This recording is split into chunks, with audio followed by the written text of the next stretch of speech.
Okay, so welcome to Activity 1012, Creating an IPSec Policy for Domain Isolation. So I wanted to do a little background on this, and Internet Protocol Security, otherwise known as IPSec, is an open standards framework for securing network communications. It's built on industry standards and works at the network layer of the open systems interconnection. Remember the OSI model?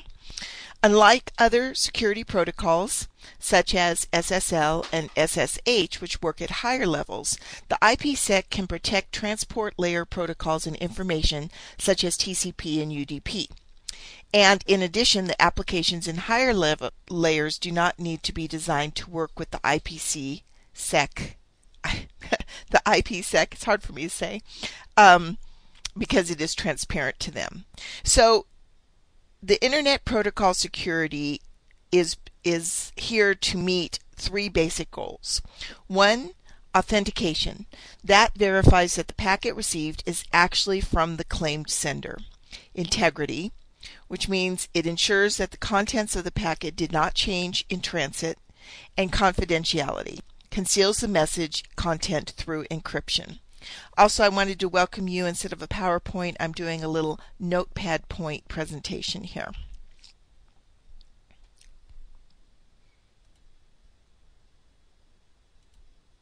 So there are IPSec threats. It provides data authentication, integrity, and confidentiality across the public and private networks. Depending on the configuration of IPSec, it provides protection from the following threats: data tampering, involving malicious modification of data stored on websites or in databases, or information being passed between two computers on a network. Denial of service. This threat involves a direct attack against a specific host or network, such as a website like Microsoft.com, although we can pretty much trust Microsoft.com. Identity spoofing. This threat involves a computer masquerading as a client. This may be done by mimicking other clients' IP address, the media access control address, or other identifying characteristics. Man-in-the-middle attacks are often employed in wireless network scenarios. This involves placing a computer between two communicating computers in a network connection.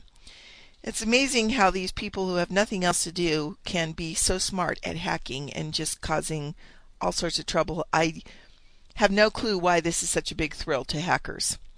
I can understand if you were trying to get into somebody's computer to find specific information, but which would be maybe the man in the middle, but just to go in and cause havoc, I don't understand it at all. Repudiation. This threat involves users who deny that they performed a malicious action on a network, and administrators do not have any way to prove them wrong. And network traffic sniffing involves the capture of network traffic by attackers looking for important data and to obtain passwords in order to penetrate a network. So these are all threats that IPSec provides protection from. Also, we should all know better than to make the password.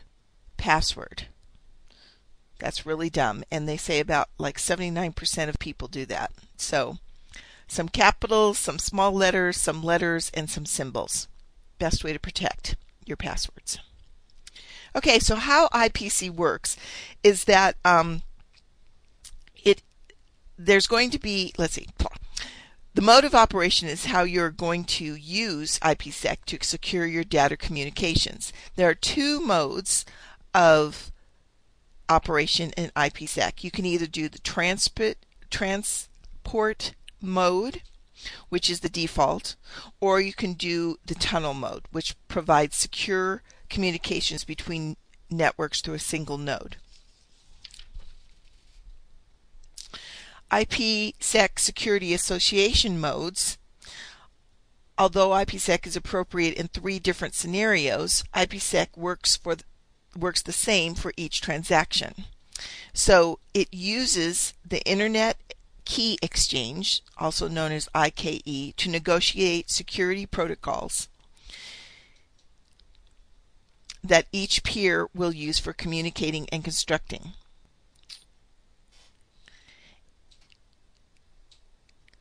Main Model Phase 1 and Quick Model Phase 2. There's also the Kerberos version 5, digital certificates, and pre-shared keys. Those are all security association modes. Okay, I wasn't going into this too deeply here. Mainly I want to show you how you put it on your computer. The security methods: encapsulating security payload, authentication header, and those two are pretty much how that protects that section. Security modes, it to provide confidentiality for your data. All right. Sorry, I'm kind of rambling here. Okay, IPSec policies. Administrators create policies to configure the security services on local computers or remote network computers. Depending on the needs, you can configure the services at differing levels of security. You can manage the IPSec policies using the following tools: the WFAS, which is also Windows Firewall with Advanced Security, the IP Security Policy Snap-in. You can use the NetSH or the GPME, which is also the Group Policy Management Editor. Those are all different ways that you can use IPSec. And there are rule templates that can be used, and they include the following: isolation. This template creates rules that restrict network connections based on administrator-defined policies. Authentication exception rule. This creates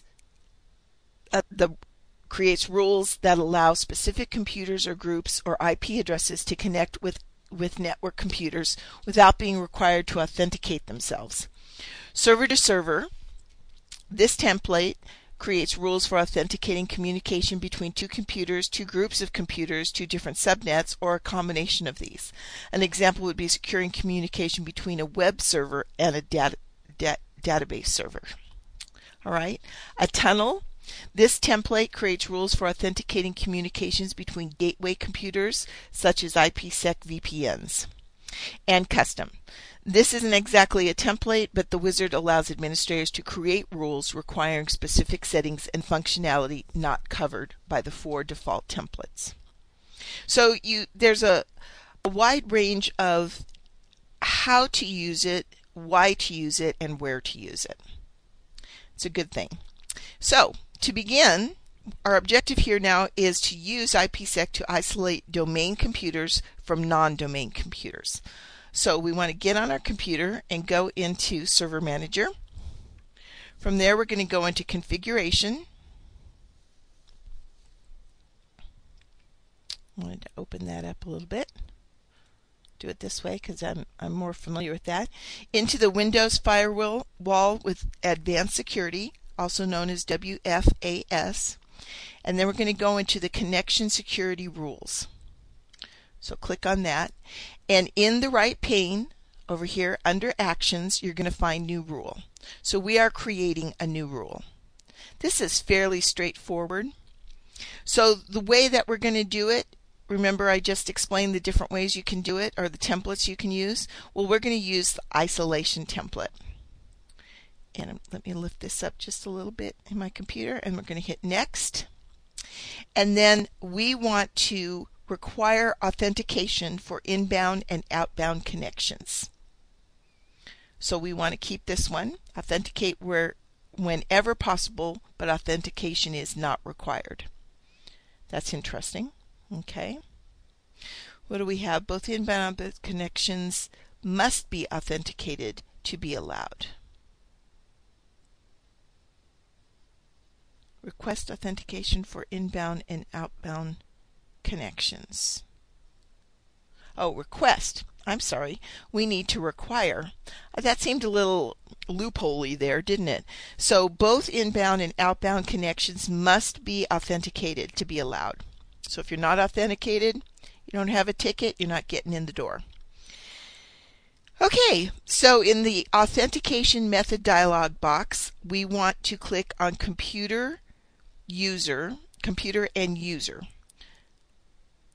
Kerberos version 5. So this restricts communications to connections from domain joined users and computers, provides identity information for authorizing specific users and computers in inbound and outbound rules. Ooh, that sounds good. All right, and in the profile box, we want to apply this rule to all three things: domain, private, and public. And then that's it. We want to name it. So we're going to go ahead in this exercise. We are calling it domain isolation. That is the name for our new rule. Make sure that you make your rules, don't call them weird things. Call them something that's easy for anyone else to find also. And then it would be an idea to do a description here. Remember that keeping a good paper trail, quote unquote, is a best thing when you're dealing with computers. So hit finish, and then we verify that the new rule is in the Windows Firewall and Advanced Security in the Connection Security Rules pane. So here it is right in the middle, and you can see that yes, it is enabled. And there you go. It was as easy as that. We didn't have to know a whole lot in order to do this because we used a template, but this is really good. So you can set up your rules, your security rules through IPSec fast and easy. Thank you. Then you just close all your windows.